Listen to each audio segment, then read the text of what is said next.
Warahmatullahi wabarakatuh ya. Jumpa lagi saudara Weton Sabtu ya, menanggapi komentar saudara Al-Fatah Celuler ya. Masalahku ya, dari dulu hingga sekarang belum selesai, tahun 2014 sampai sekarang. Semoga statement Bapak bisa terwujud dan lenyap di bulan ini, Desember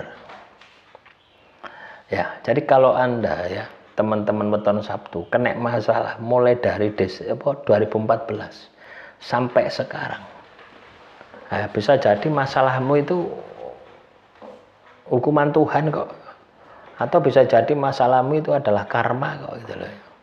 Pernahkah Anda berpikir untuk menyelesaikan dengan caranya gitu? Jadi teman-teman Weton Sabtu, pernahkah Anda berpikir menyelesaikan masalah dengan caranya? Sesuai dengan masalahnya itu loh. Ya, jika misalkan masalahmu itu adalah hukuman Tuhan, maka bentuk penyelesaiannya adalah pertobatan. Jika masalahmu itu adalah sebuah karma, maka penyelesaiannya harus dijalani. Ya, tidak bisa diputus, karma itu tidak bisa diputus. Ya, kalau karma bisa diputus, orang akan terus berbuat jahat. Dan kapok. Nah, tujuan karma itu salah satunya juga supaya kapok, supaya jadi pelajaran bagi orang untuk tidak melakukan kejahatan. Ya. Ya, kalau misalkan masalahmu tidak selesai-selesai, ya. Kalau masalahmu tidak selesai-selesai, maka bisa jadi gitu ya. Dua tadi gitu ya.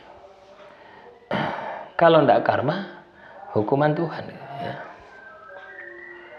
Nah, terus juga saudara ini ya, hampir sama ini pertanyaannya, Mami ya. Memang benar karma itu ada, karena saya udah jalani saat ini lama banget, mungkin saya terlalu jauh dengan ibadah. Alhamdulillah perlahan-lahan sekarang sudah mulai baik, perbanyak ibadah dan sedekah, insya Allah membaik. Karma ini kaitannya dengan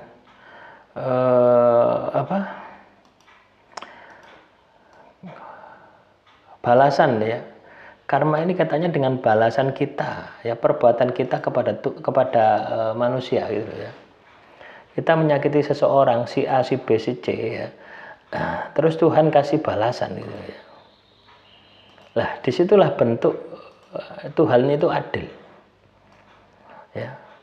Kalau Anda berbuat jahat, terus Anda tidak kena karmanya, ya, tidak kena hukumannya,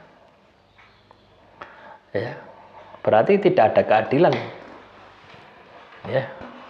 Tuhan itu tidak adil berarti. Masalahnya Tuhan itu adil. Ketika kita berbuat jahat kepada orang lain, kita akan mendapatkan balasan itu. Misalkan gini ya, kita berbuat jahat, kita mencuri misalkan. Kita mencuri, terus dihukum, ya, dihukum di penjara. Pencurian pasal 365, ya, ancaman hukumannya 5 tahun. Wis anggap Anda mencuri kucing, gitu ya, terus Anda dihukum 5 tahun. Ya, apakah itu bentuk hukuman Tuhan? Ya, iya, itu sebagian. Tapi yang namanya hukuman itu pasti lebih berat gitu loh ya, daripada yang ada di dunia ini gitu ya.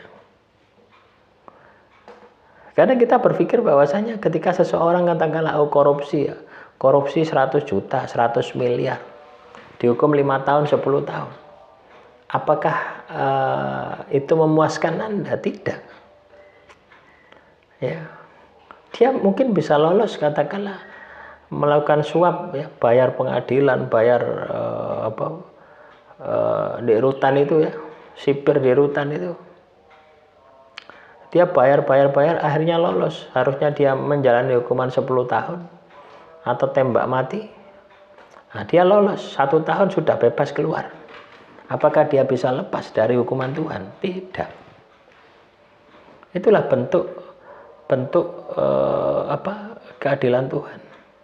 Makanya teman-teman Weton Sabtu ya, setiap perbuatan kita itu pasti ada balasannya gitu. Nah, perbuatan Anda salah kepada Tuhan, kaitannya dengan tidak menjalankan perintah Tuhan, misalkan ibadah, misalkan tidak minum minuman keras, narkoba, riba dan sebagainya, itu kan bentuk perintah Tuhan ya, yang wajib Anda taati, tidak ada toleransi ya. Tidak seperti hukum manusia, ada toleransi, dimaafkan gitu ya. Hukum Tuhan itu kenceng, kalau AA, kalau BB, tidak ada abu-abu, ya hitam-hitam, putih-putih. Begitu pula ketika Tuhan memberikan prestasi kepada Anda, memberikan keberkahan, memberikan penghargaan kepada diri Anda, itu juga tidak setengah-setengah gitu. Beda dengan diri kita ya, hukum manusia itu beda ya. Jadi ketika Anda tahu masalahmu itu adalah hukuman Tuhan, maka solusinya adalah tobat. Ya. Kalau hukuman Tuhan ya, itu kalau tak rasa-rasa itu lebih ringan ya teman-teman ya, lebih ringan daripada karma gitu loh. Kenapa saya bisa bilang lebih ringan kepada karma? Karena yang Anda langgar itu adalah perintah Tuhan. Yang mana Tuhan itu Maha Pengasih lagi Maha Penyayang. Ya toh? Ketika Anda tulus tobat, pasti Tuhan itu ndak ibaratnya ndak harus katakanlah Anda ngelakoni dosa 10 tahun. Terus Anda tobat sehari. Kalau ketulusanmu itu bisa menyentuh ya Tuhan, bisa diampuni saat itu juga gitu. Kalau itu hukuman Tuhan. Beda dengan karma. Ya, beda dengan kita manusia gitu ya. Ketika orang katakanlah minta maaf sama Anda atas perlakuannya, misalkan Anda ini ditipu, dizalimi, difitnah, dikhianati, ditinggal selingkuh misalkan, apakah Anda bisa memaafkan? Ya mungkin sampai Anda meninggal dunia tidak bisa memaafkan. Nah inilah yang membuat ya, karma itu lama gitu ya. Loh ya, karma itu lama. Karena di dalam karma juga ada hukuman Tuhan. Jadi double-double kalau karma itu. Ya. Kita kan diperintah untuk baik terhadap sesama, tidak menyakiti terhadap sesama. Tapi ketika kita menyakiti sesama, artinya kita melanggar perintah Tuhan. Selain kita berdosa kepada sesama, kita juga melanggar perintah Tuhan. Jadi double-double dosa nih. Ya. Ketika Anda ibadah tirakat untuk memutus karma, menghapus karma, itu tidak mengurangi, tidak bisa memutus, harus dijalani. Ya. Anda supaya tahu ya apa rasanya menderita. Ya. Loh ya, lah apa yang Anda rasakan saat ini ketika menjalani sebuah karma, itu adalah derita yang dirasakan orang yang pernah kita sakiti di masa lalu gitu. Lah disitulah Tuhan menunjukkan keadilannya. Makanya teman-teman weton Sabtu ya, kita ini harus hati-hati ya. Hidup itu loh, melakukan itu ada sebab ada akibat ya.